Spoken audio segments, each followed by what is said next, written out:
हिमाचल प्रदेश में आम आदमी पार्टी को लोग एक विकल्प के रूप में देख रहे हैं।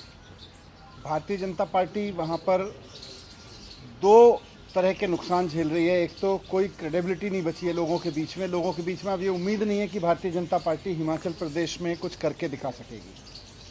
हिमाचल के लोगों को बिल्कुल इस बात की उम्मीद नहीं है कि वहाँ भारतीय जनता पार्टी से ये अपेक्षा की जाए कि वो स्कूल पे, अस्पताल पे, रोज़गार पे, बिजली पे कुछ काम करेगी। ऐसी हिमाचल प्रदेश में चारों तरफ से निकल के आ रहा है। और दूसरा,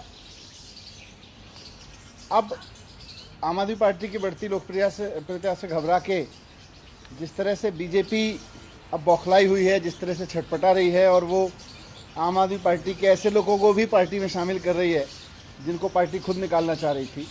वैसे में बीजेपी के जो सीरियस कार्यकर्ता हैं, जो सोचते थे हिमाचल के लिए कुछ हो, उनको भी अब लग रहा है कि अब उनकी पार्टी कुछ नहीं करेगी, तो वो अब बड़ी संख्या में छोड़ के आम आदमी पार्टी ज्वाइन कर रहे हैं।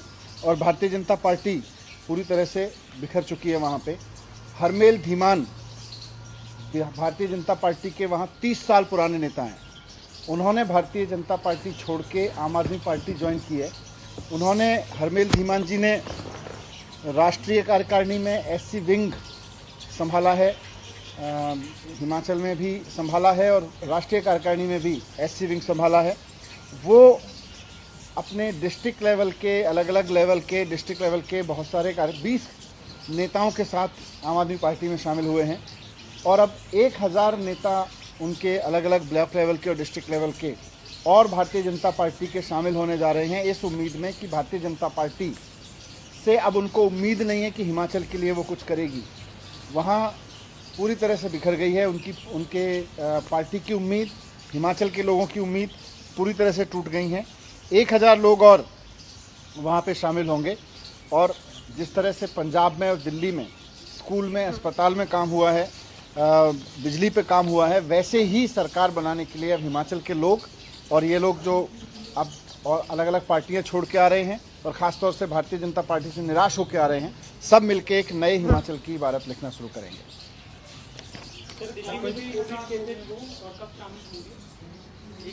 ये बस अब कुछ दिन में शामिल होंगे। कई भारतीय जनता पार्टी के और बड़े नेता भी हमारे संपर्क में। हाँ, तो वी आर वर्किंग, क्योंकि अब वहाँ हिमाचल के प्रति एक और एक्टिव डेडिकेटेड लीडरशिप को वहाँ खड़ा करना है। क्योंकि अब वहाँ बहुत एक्टिव हुए हैं, तो अब धीरे धीरे पार्टी बदलेगी वहाँ पे। तो फिर दिल्ली के स्कूलों में भी अब कोविड के मामले सामने आने लगे हैं, क्या कुछ स्थिति है? कुछ स्कूलों में कितने मामले मिले? देखिए, कोविड के ओवरऑल दिल्ली में देखें तो मामलों में थोड़ी सी बढ़ोतरी हुई है, पर अभी तक इसमें कहीं भी कोई ऐसी चिंता की बात नहीं है, क्योंकि हॉस्पिटलाइजेशन नहीं है। ये जो वेरिएंट है ये भी ओमिक्रॉन जैसा या ओमिक्रॉन के उसी पे है। और अभी तो इसकी जीनोम सीक्वेंसिंग और इन सब का भी होना बाकी है कि ये पुराना ही वेरिएंट चल रहा है क्या। तो कहीं से भी हॉस्पिटलाइजेशन बढ़ने की खबरें नहीं आ रही हैं।